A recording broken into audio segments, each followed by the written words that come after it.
They did not mean to love you this much, and that is exactly why they cannot step away from it now. What began as something light, something they thought they could manage, has already moved past a line they never noticed. And now, no matter how hard they try to act normal, the feeling keeps following them. Love usually does not begin like a clear choice. It rises quietly. It forms under the surface, in places the mind does not fully watch. When someone starts falling for another person, what is really happening is a slow meeting of emotional triggers, personal history, hidden needs, and old inner patterns all moving in the same direction. The person does not sit down and decide this. It feels more like something taking hold of them, like being drawn by a force they cannot explain, even to themselves. At the deepest level, attraction is not only about looks or charm, it is about what the inner world recognizes. A voice, a habit, a way of listening, a kind of calm, even a certain sadness, can wake up parts of the psyche that were already waiting.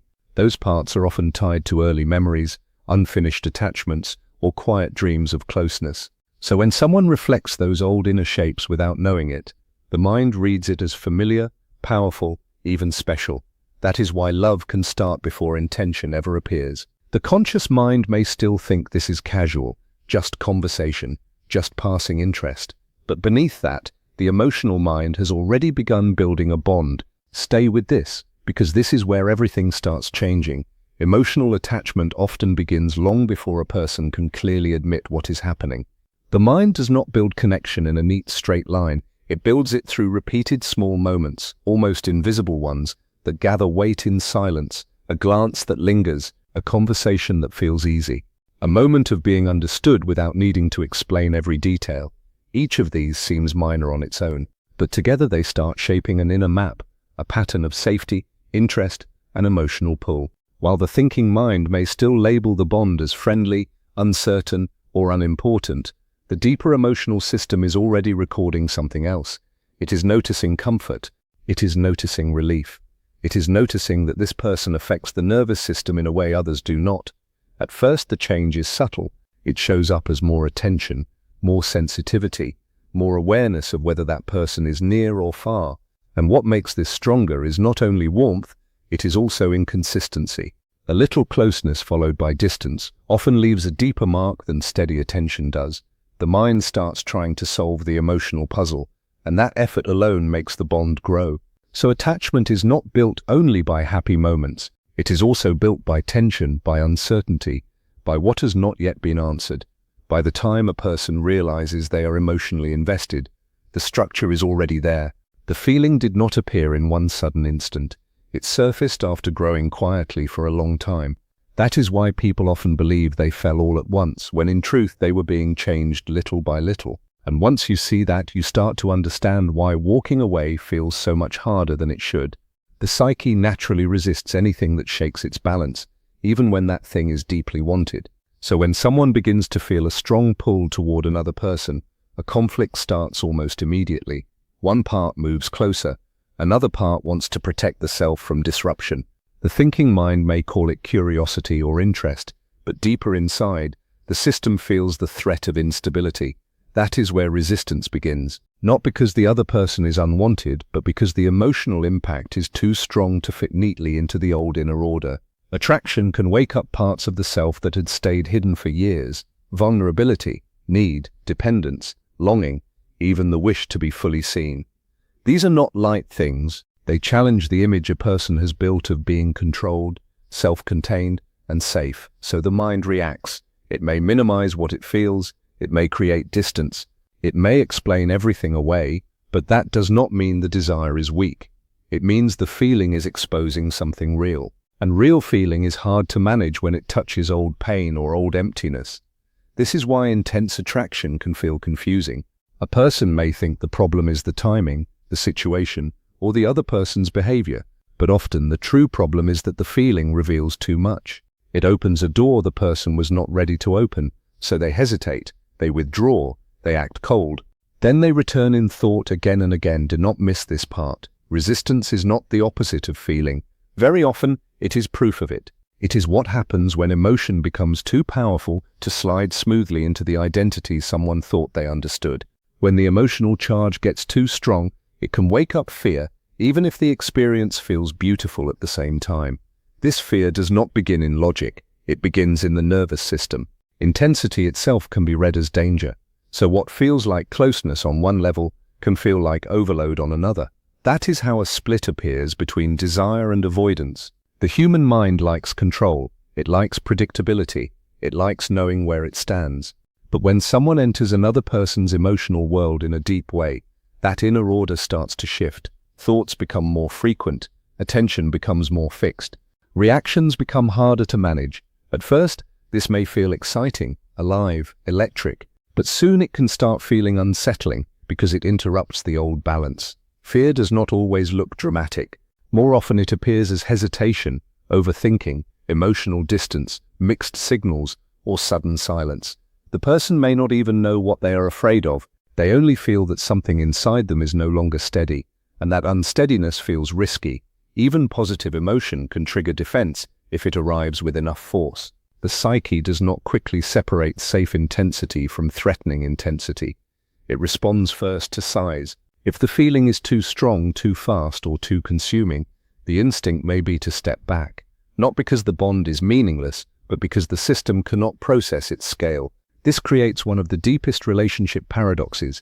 The very connection that pulls someone in can also make them retreat. They want it, they fear it, they feel both at once. And when that happens, their actions stop matching the truth of what is happening inside. Keep listening, because this is where a simple attraction starts becoming something much heavier. A major reason some connections feel so overwhelming is projection. People do not always see the other person as they truly are. Very often, the mind places hidden inner material onto them. It covers them with old hopes, old wounds, old unmet needs, and imagined answers to emotional hunger. This process is automatic. Most people do not notice it while it is happening. When someone triggers a deep response, the psyche begins filling in the blank spaces with stored emotional content. That content may come from past relationships, childhood needs, lost dreams, or private ideas of what love should feel like. Because of this, the other person stops being only themselves. They become a symbol, a figure carrying meaning far beyond what the actual relationship has shown. That is why the attraction can feel bigger than the real amount of time shared. The emotional intensity is not always coming from the present moment alone. It is being fed by inner meaning. The mind may project safety, healing, understanding, validation, or completion onto that person, even if those qualities are only partly there. This creates a depth that feels very real, but much of it has been built from the inside out. Projection also makes reactions stronger. A small message can feel unforgettable. A brief delay can feel crushing. A simple gesture can seem loaded with meaning. The emotional system is responding not only to what happened, but to everything attached to it inside the psyche. Over time, this blurs the line between reality and inner image. The person begins relating less to who the other actually is and more to what they represent. And that is when the bond can start feeling obsessive, consuming, almost impossible to think through clearly. It's because in truth, the psyche is not only meeting another person, it is also meeting itself. Once someone becomes emotionally important, they often stop being seen as a fully separate person. Instead, they begin to act like a mirror. They reflect back parts of the self that were hidden, neglected, or never fully developed. This does not happen through conscious analysis. It happens through immediate emotional association. The mind constantly compares outside experience with inner structure. So when another person touches unresolved material, they begin to carry much more meaning than their actual behavior alone would justify. In this state, they become symbolic. They may represent softness, confidence, danger, intimacy, freedom, emotional depth, or even a kind of completion the person has been missing within themselves. Because those qualities are not fully owned inside, the psyche places them outside, onto the other person. Then it feels as if all the intensity is coming from the relationship itself, but much of that force is really coming from self-recognition. A brief moment of attention can feel life-changing because it wakes up a forgotten part of the self that has been waiting to be acknowledged. This is why even absence becomes powerful. Even silence carries meaning. The connection begins to feel deep, not only because of what is exchanged between two people, but because it reaches inward into the emotional core of the one experiencing it. These bonds can feel transformative for exactly this reason. They are not only relationships, They are encounters with split-off pieces of the self, now made visible through another human form. And that is why they can feel so beautiful and so destabilizing at the same time. The person thinks they are only drawn to someone else, but beneath that, they are also being drawn toward parts of themselves they have not yet faced. And once that mirror has appeared, it becomes very hard to look away. Inner conflict in relationships appears when two powerful forces wake up together. One force wants closeness, the other wants control, distance, and emotional safety. These forces do not negotiate in a calm way. They pull against each other under the surface, shaping behavior before the person fully understands what is happening. One part of the psyche moves toward connection because it sees comfort, validation, or the chance to feel complete. Another part sees the same closeness as a threat to independence, a threat to emotional control, a threat to the identity the person has built. This creates the classic push and pull. They come near, then they step back. They feel sure, then confused. They show warmth, then go silent, not because the feeling has disappeared, but because different inner systems are taking turns leading. The conflict becomes stronger when the emotional experience is unfamiliar. If someone is not used to deep intimacy, the nervous system may treat it as danger rather than safety. Then attraction gets tangled with fear. The person may feel fully invested one day and strangely detached the next. They may explain this through timing, circumstances, or compatibility. But often those explanations are only surface language for a deeper split inside. The mind wants a reason it can control, so it creates one. Meanwhile, the real struggle continues below awareness. Over time, this makes the connection feel unstable, even if the other person has done very little to cause that instability. The uncertainty is coming from within. Attraction and resistance are living side by side, and unless that inner conflict is seen clearly, it keeps shaping the bond in circles. This part matters more than most people realize, because sometimes the problem is not that the love is weak, it is that the love is strong enough to disturb every defense that once kept the person feeling safe. Whatever is denied inside the psyche does not disappear. It changes shape, it moves out of clear awareness and begins working in the dark. When a person pushes away a feeling, a desire, a fear, or a part of themselves that feels uncomfortable, they are not ending it. They are only separating from it. And once that happens, the denied material keeps trying to return. It shows itself in thoughts, emotional reactions, repeated patterns, and especially in relationships. Very often, what is refused inside gets seen outside in a stronger form. A person may become unusually drawn to someone, deeply triggered by them, or unable to stop thinking about them, without realizing that the source of the intensity is not only the other person, it is also the hidden emotional material being stirred within. The psyche has a balancing tendency. It keeps trying to bring attention back to what has been ignored.